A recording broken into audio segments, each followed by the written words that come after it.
कि असल में पाकिस्तान के सबसे यंगेस्ट एमएनए नवाबजादा मीर जमाल खान रईसानी हैं कौन, इनका बैकग्राउंड क्या है। बुनियादी तौर पे आप में से अक्सर लोग तो ये जानते हैं कि ये शहीद सिराज रईसानी के फर्जंद हैं, और शहीद सिराज रईसानी पाकिस्तान के वो आवाज़ थी, पाकिस्तान की वो तवाना और मजबूत आवाज़ थी जिन्होंने इस मुल्क के लिए अपने जवान बेटे की कुर्बानी दी, अपने और अपने 250 से जायद उनके साथी इस मुल्क की आवाज़ बुलंद करते हुए, इस परचम की सरबुलंदी के लिए और दहशतगर्दी के खिलाफ आवाज़ उठाते हुए वो जाम शहादत नोश की। और नवाबजादा मीर जमाल रईसानी ने उनकी लेगेसी को आगे बढ़ाया।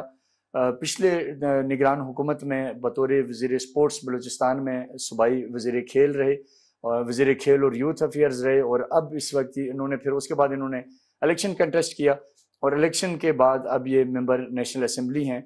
सरियाब का एक हल्का है कोयटा का, जो कि एक इनका आबाई हल्का भी बनता है, और इनके वालिद साहब का एक बहुत बड़ा इन्फ्लुएंस उस इलाके में, वहाँ की ट्राइबल जो कंपोनेंट्स हैं उनकी वजह से एक बहुत बड़ा उनका हल्का अहबाब था, जिन्होंने इन्हें मुंतखब किया और अब ये यहाँ मौजूद हैं as a member national assembly. Sir, आपके वक्त का बहुत बहुत शुक्रिया। तो वैसे आपकी रूटीन है, सवेरे उठ जाते हैं या आज कोई हमारी रिक्वेस्ट पे हमने आपकी नींद खराब की? बिल्कुल डॉक्टर साहब, मैं बहुत सुबह उठता हूँ, मॉर्निंग पर्सन हूँ। मैं बल्कि जॉगिंग करता हूँ सुबह फजर के टाइम।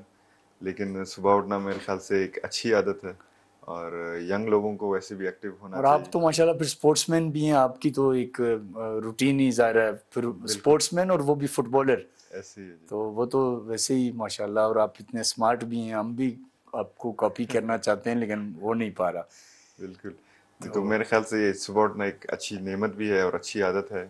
बहुत सारे लोगों को करनी चाहिए, सुबह जल्दी उठें ताकि दिन आपका बड़ा होगा, बहुत सारे काम आप कर सकेंगे। तो मेरे ख्याल से ये अच्छी बात बिल्कुल ऐसे, और जो कौमें तरक्की करती हैं वो भी सवेरे उठना उनमें एक बड़ी आदत है। है। अभी बिल्कुल रिसेंटली हम चाइना गए तो मैं इस पे बड़ा हैरान हुआ कि 6 बजे हमने देखा कि लोग उनके काम पे आ जाते हैं, बिल्कुल और बाकी वो उनका अपना कुछ 4-5 बजे तक वो काम करके 6 बजे डिनर डिनर करते हैं और 7:30-8 तक वो सो जाते हैं। बिल्कुल तो वो एक रूटीन उनकी। बिल्कुल डॉक्टर साहब, जैसे आप देखें थाईलैंड भी ऐसे ही है। फजर के टाइम वो उठ जाते हैं, ब्रेकफास्ट करते हैं, 12 बजे उनका लंच होता है, और 6-7 बजे मगरिब के टाइम वो अपना डिनर कर लेते हैं। तो वो ऐसे ही आगे बढ़ते हैं। एग्जैक्टली आपका टाइमिंग। तो ज़ाहिर है थाईलैंड का एक्सपोजर है, और फिर आप बलूचिस्तान की एक रॉयल फैमिली से हैं, नवाब फैमिली से हैं, तो अब आप इस्लामाबाद में हैं। इस पे कोई थोड़ा सा अगर कंपैरिजन करें आपकी अपनी पर्सनल लाइफ, थाईलैंड में आप की रूटीन कैसी थी, फिर बलूचिस्तान में कैसी है, और अब ज़ाहिर आपको ज़्यादा time being a member national assembly Islamabad रहना पड़ता है, तो पर्सनल लाइफ घर की लाइफ की हद तक कि घर की वहाँ लाइफ। आप कैसे अपनी एक्टिविटीज़ करते थे। बलूचिस्तान का फिर ज़रा डिफरेंट इन्वायरमेंट है, ट्राइबल लोग आपके पास आते हैं, मिलते हैं, और फिर इधर का है, थोड़ा सा इस पे हमारे देखने वालों को बताइएगा। बिल्कुल बहुत फ़र्क है।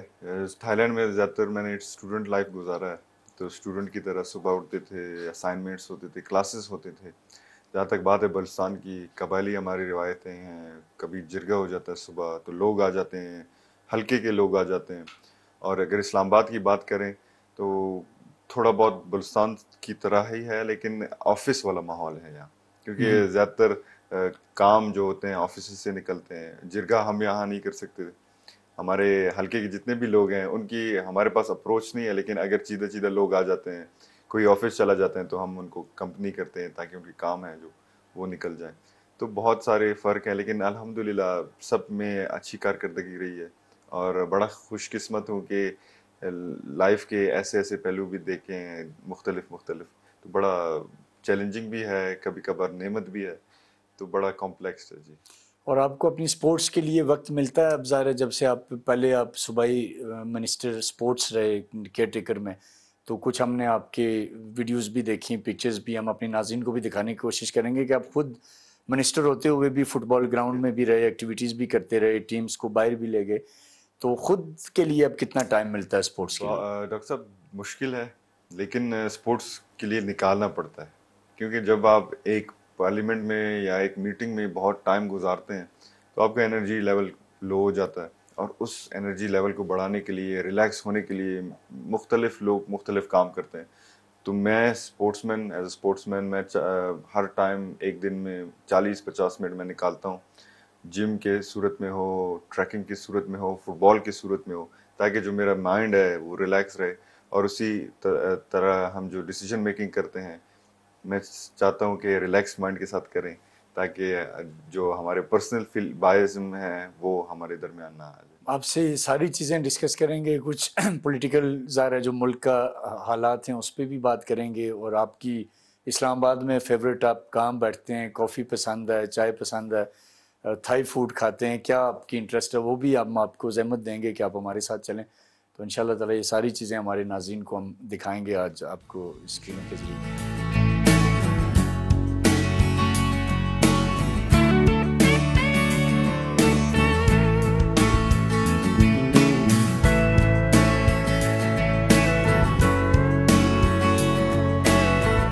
अफजल साहब ये बताएं कि थाईलैंड का नाश्ता, फिर बलूचिस्तान का नाश्ता और इस्लामाबाद का नाश्ता, क्या आप इस्लामाबाद के रंग में रंग है या आपने अपनी वही रूटीन रखी हुई है, ये थोड़ा सा बताइएगा। और इतने स्मार्ट आप कैसे हैं, ये राज क्या है? क्योंकि पराठे तो अगर आप खाएंगे तो फिर तो आप हमारी तरह हो जाएंगे, लेकिन कोई लॉजिक है, आप इतने स्मार्ट हैं। नाश्ता मेरे ख्याल से जो 3 मील्स जब हम एक दिन में खाते हैं वो सबसे इम्पोर्टेंट होता है।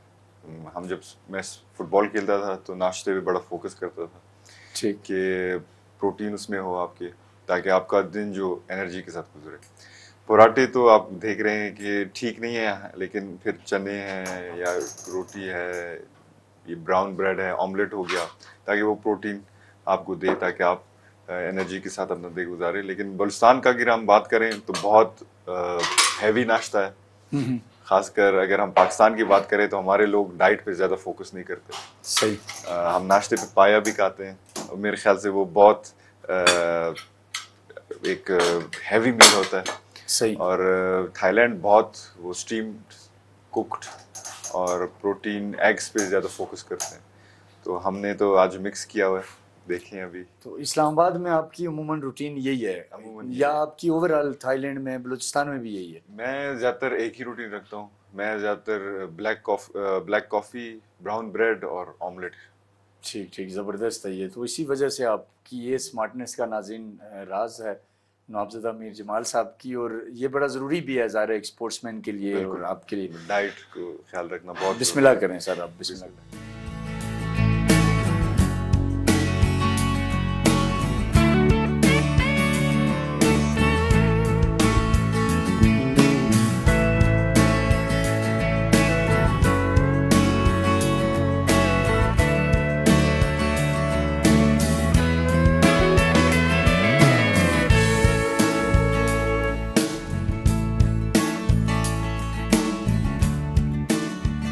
नवाबज़दा साहब ये बताएं कि आप एक ज़ाहिर स्पोर्ट्समैन हैं और आपका अपना एक फ्यूचर प्लान हुआ होगा, थाईलैंड में आप रह रहे थे, तो क्या सियासत में इत्फाकी तौर पे ये जो हालात बने, आपके वालिद मोहतरम की एक अजीम कुर्बानी है इस मुल्क के लिए, तो वो जिम्मेदारी का एहसास आपको लेके आया, या आप खुद भी, ज़ाहिर हमने आपकी कुछ बचपन की तस्वीरें भी देखी कि आप अपने वालिद साहब के साथ मुख्तलिफ मौक़ों पे नज़र आते रहे, कबायली जिरगों में भी, मुख्तलिफ इवेंट्स में भी, तो या आप खुद भी, आपका इंटरेस्ट था कि मैं कभी फ्यूचर में पॉलिटिक्स में आऊँगा, इलेक्शन लड़ूंगा, वो भी मुश्किल तरीन कोयटा का सरियाब जैसे हल्के से, और फिर इतने बड़े मैंडेट के साथ आप असेंबली में आए? डॉक्टर साहब, जैसे हर एक बच्चे का ख्वाब होता है बचपन में कि वो बड़ा होके कुछ बने, तो उसी तरह मेरा ख्वाब था बचपन में कि बड़ा होके मैं प्रोफेशनल फुटबॉलर बनूंगा।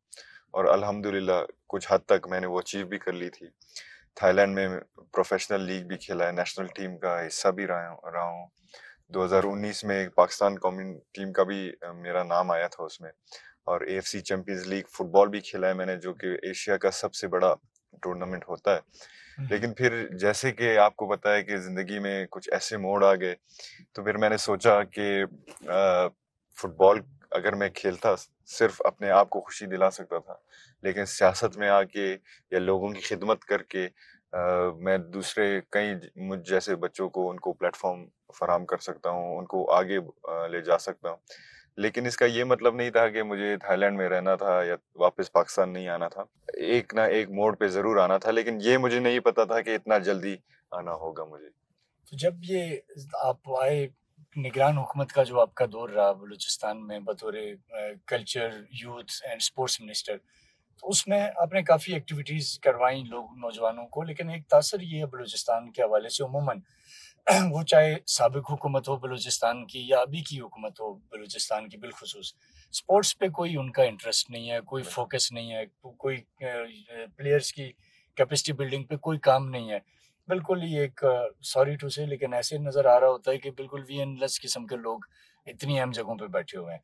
तो आपने खुद अपने दौर में डेफिनेटली बहुत सारी एफर्ट्स की, बिल्कुल। लेकिन क्या आपको लगता है कि आज भी बलूचिस्तान का जो स्पोर्ट्समैन है, जो आपसे इम्प्रेस भी है, जो आपको देख के आपकी तरह वो बनना चाहता है, तो उसके लिए बलूचिस्तान की हुकूमत के पास क्या है? डॉक्टर साहब, जैसे आपने बताया कि मुझसे पहले ना ही कोई नौजवान कैबिनेट में आया था एज इतना यंग जितना कि मैं था, और ना ही किसी ने स्पोर्ट्स के लिए इतना काम किया था कि स्पोर्ट्स को ग्रास रूट लेवल पे प्रमोट किया जा सके। जब से अल्हम्दुलिल्लाह, मैं बड़ी बात से तौबा है, लेकिन मैंने जब से सीट संभाला था, स्पोर्ट्स डिपार्टमेंट को, यूथ डिपार्टमेंट को, कल्चर डिपार्टमेंट को मैंने ऐसा एक्टिव किया था कि उसकी मिसाल आज तक भी कायम है। मैं ये नहीं कह रहा कि हमारे बुजुर्ग जितने भी आए थे, मिनिस्टर बने थे, उन्होंने स्पोर्ट्स के लिए कुछ नहीं किया। शायद किया होगा, लेकिन जिस लेवल पे करना चाहिए था उस लेवल पे नहीं दिया। मेरा जो फलसफा था, मेरा जो फिलॉसफी था, विजन था, मैं ये समझता हूँ कि स्पोर्ट्स इवेंट्स कराना, स्पोर्ट्स को प्रमोट करना नहीं है। स्पोर्ट्स उसी फैसले में आप अगर देखें तो मैं समझता हूँ कि स्पोर्ट्स को प्रमोशन के लिए आपको ग्रास रूट लेवल पे काम करना होगा। ऐसे ही है। हमारे यहाँ एक टूर्नामेंट कराते हैं जिसमें आपका 27, 28, 30 साले नौजवान खेलते हैं। ठीक है, उनको भी खेलना चाहिए, लेकिन अपॉर्चुनिटीज उन लोगों को देना चाहिए जिनका वक्त है। For example under 17, under 15, under 16 वगैरह, क्योंकि स्पोर्ट्स का एक टाइम लिमिट होता है। 25 साल में अगर आपने परफॉर्म की तो पीक आप होगा, आगे आपका जा प्राइम है। सकेंगे, अगर नहीं अदरवाइज किया तो आप नीचे। तो ये चीज समझना हमारे बुजुर्गों के लिए और खास तौर पर हमारे कोचेस के लिए ये मुश्किल है। और मैं समझता हूँ कि ये चीज हम ही उनको समझा सकते हैं, जो कि इस दौर से गुजरा है, कि इतना स्ट्रगल करते हुए आप प्राइम तक पहुंचते हैं, और फिर अगर आपके पास प्लेटफॉर्म नहीं है, फिर आप तो उनको प्राइम से पहुंचने से पहले हमें प्लेटफॉर्म फराहम करना।